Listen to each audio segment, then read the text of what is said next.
नमस्कार MST blog को आपण मानक स्वागत करुच्ची। तो आज हूँ दशहरा तो चेष्टा करूँ हैप्पी दशहरा टू ऑल। आशा करुच्ची आपण मैंने भलरे थे। दशहरा आपण मानी समस्त सुख समृद्धि आनंद माँ आशीर्वाद समस्त भितर समस्ते सुस्थ निरोगी रुहतु। तो देखो मु सका उठिकिना फर्स्ट आम सब गणेश वंदना आम घर लोग जेहेतु आज हूँ दुर्गा पूजा गणेश वंदना लगेगा स्थिति में लगेगी। तो ये ब्लॉग को स्टार्ट करुच्ची। तो देखो आम घर आम केमी दुर्गा पूजा पालन करूँ आपण मान सहित सेयार करी। तो देखो पूजा घरे जेहेतु आम किसी शुभ काम करने को जाऊ तो फास्ट आम एक शंख बजे था। तो मुझे शंख फुंकुची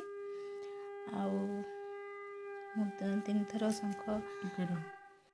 तो देखो मुझे शंख फुंकुची। तो आमर कौन सी शुभ काम करने पूर्व शंख फुंका जाए। तो मु शंख फुंकी माँ दुर्गा को मु स्वागत करुच्ची मो घर को आगमन करुच्ची। देखु मुझे दुर्गा पूजा एमती सब मु झोटी पकई आउ तोरण भी देती फूलमाला दे सजी मत बहुत भल लगे पूजा विधि रे घर सजाया को झोटी पकईकी। तापरे देखु मुझे कौन करना झोटी पकई एवं मो ठाकुर पूजा स्टार्ट होगा। आग गणेश को मु सबू ठाकुर को स्नान कर सारापर चंदन सिंदूर देकी तापरे मु फूल अर्पण करुच्ची। देखु मु दुर्गा को पद्म फूल अर्पण कली। तापर आज मोर निशा मंगलवार से लगे मु कलश स्थापना करी तो से भी गोटे पद्म फूल देली। आउ एबे आमर जो दुर्गा पूजा सज बसे पूजा से कलश मु स्थापना करी तो ये मु स्वास्तिक तैयारी कली चिन्ह देली।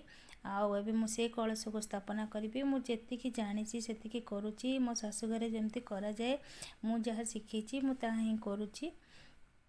तो ये दुर्गा माँ मु जो आमर सज बसे से गोटे कलश स्थापना करा जाए। तो मुझे गोटे झोटी पकई तापर मु किसी चावल देकी आउ से चंदन सिंदूर दे स्वस्तिक बनईदेली चंदन सिंदूर देकी पानी देकी से करी। मुझे दुर्गा माँ को फूलमाला अर्पण कली। पुणी मंगला माँ को भी आज निशा मंगलवार उपवास कर भी करी। दुर्गा माँ को मु श्रृंगार अर्पण करू जिनस सब अर्पण करी। देखु आंब डाल चंदन सिंदूर देकिना ताकू हलदी चाउल देकी सब मुझे स्थापना कली।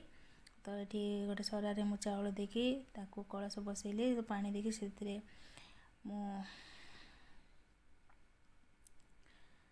पैड़ लसी लगा पैड़ देले बहुत भल। तो मुझे लसी लगा पैड़ कि देकी तापर मु फूलमाला चढ़ई। देखो मुझे अष्टदल पद्म गोटे चाउल बनई आउ दी साइड्रे स्वस्तिक चाउल बनईकी हलदी गुंड देती। तो मुझे दीप लगेली जेहेतु आज निशा मंगलवार मो सब पंचमुखी दीप माँ उद्देश्य लगाए। आउ एपटे मु दीटा दीप गोटे तेल दीप आ गोटे घी दीप मु सब ठाकुर घरे लगाए। तो मतलब धूप दीप अर्पण देली धूप दीप नैवेद्य कली। आउ श्लोक भी मुझे जी जानी से मु पढ़ी मोर पूजा पूजा करुच्ची। आउ देखो मुझे धूप धूप देली सज भी ये बसई देती आमर बही लेखनी आउ सब जिनस पत्र जमीक लुहा सामान सब खंडा ये सब पूजा हुए। तो मुझे सब धूप धूप देलापर तुलसी चौरा पूजा कली। एवं मो भोग लगेकिना भोग लगेदेली ठाकुर पाखे घर पूजाटा मु सारीदेली। एबे आमर दुर्गा माँ पाखे जहाँ आमर नुआ जिनस होता है चाउल कि चूड़ा चूड़ारे आम चूड़ा घोषा बनइबू माँ पाखे भोग लगे। तो देखो मुझेपटे पूजा सारिक एपटे आसिक आम गाड़ी पूजा करुचु। तो मो स्वामी करती जेहेतु डेरी होगा मुझे गाड़ी पूजा साहाय्य कर दूची सब चंदन सिंदूर मु लगे दूची। आ मो स्वामी मत कहले कि नाई आउ तमे स्वास्तिक आउ ओम टे कर दियो आउ सब काम मु करी। तो ये आम आम छोट फैमिली मु मो स्वामी आ मो पुओ तेणु आम 3 जन मिसी जाइचु पूजा काम। देखो मुझे ओम गोटे कली आउ स्वस्तिक भी करी देखिए आपण आगू को। तो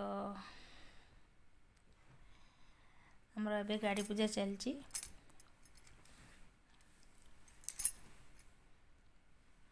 तो ये देखो मो स्कूटी रे मो स्वस्तिक बनईदेली। आबे मो स्वामी ड्यूटी है सी धूप दीप नैवेद्य देवे पूजा से करेंगे। तेणु देखो मो पुओ भी सेठी बसिके नड़िया भांगुची दुर्गा माँ पाखे। तो ये आमर नवान्न मो खीरी आ चूड़ा घसा सब फलमूल ये पूजा कराईगला। तो आमर ये माँ पूजा करुच्ची। देखो मो स्वामी ये नवान्न को गले। एबे आम समस्ते प्रणाम कलु माँ दुर्गा पर प्रणाम करके आशीर्वाद नेलु। तो गाड़ी रे आमर पुणी गाड़ी पूजा होची। देखो मो पुओ केमती झुणा दउची। पूरा बापा पुओ पूरा लगी जाइछन्ति गाड़ी पूजा रे। तो आम ये दशहरा रे गाड़ी पूजा करूँ। आ मो स्वामी ये भोग लगाइबा जाउछन्ति।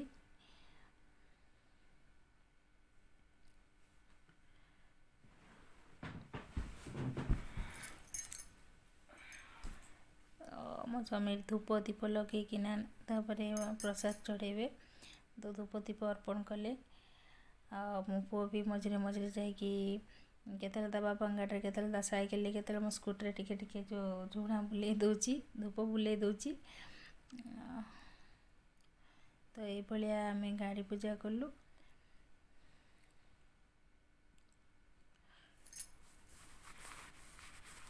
अबे दीप सबू गाड़ी में मो स्वामी बुले दौरान।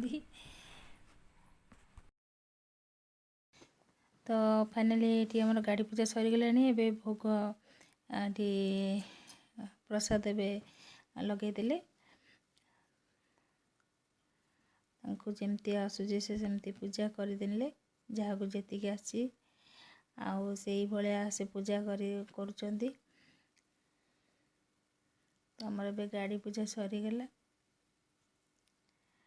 तो ये देखु मुझे एमती दुर्गा पूजा रे अग्नि देवता एमती झुटी पका जाए नुआ हांडी रे चंदन चंदन खीरी बना जाए। तो मुझे खीरी आगे प्रसाद पर मुझे देखा आगे देखी पारे। तो ये मु नुआ खीरी एमती आम बनइलु। यहाँ माँ पाखे लगे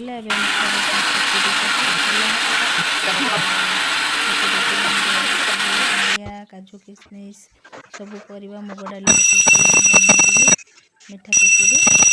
तो दशहरा रे मीठा खिचड़ी आ खीरी बनाई चूड़ा घसा भी कराई। तो मो हजबैंड ए आसिले सज उठा आरती करुँच।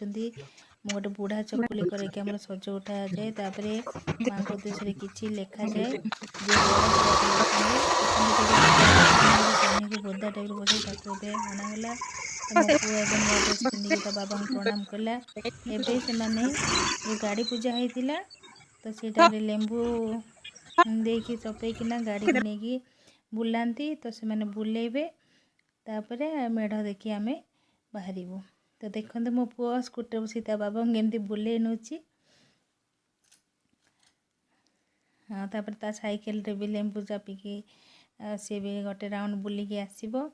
तापर आम चलू मेढ़ देखापी। ये देखु बाप पुओ बसिकी एबे बुली बाहर ले।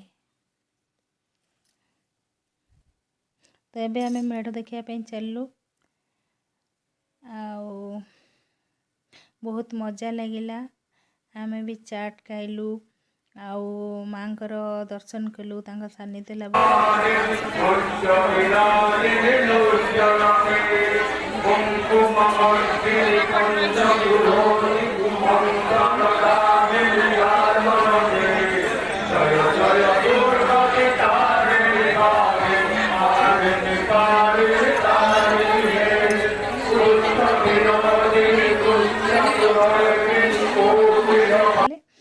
तो मुझे देखा आपण मैंने भी देखी नियंतु।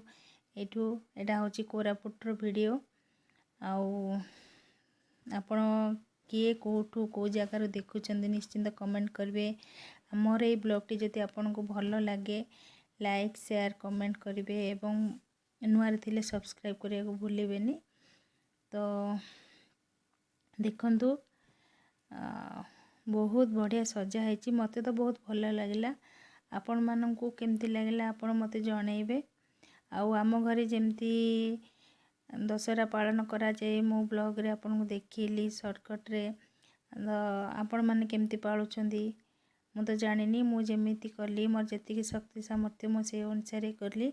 तो देखो आम गोटे पर गोटे मेढ़ एमती बुलिकी सब देखिलु, मते बहुत भल लगिला, बहुत एंजॉय कलु। तो आशा करुछि आपण मानको ए ब्लॉग टी भल लागिवो।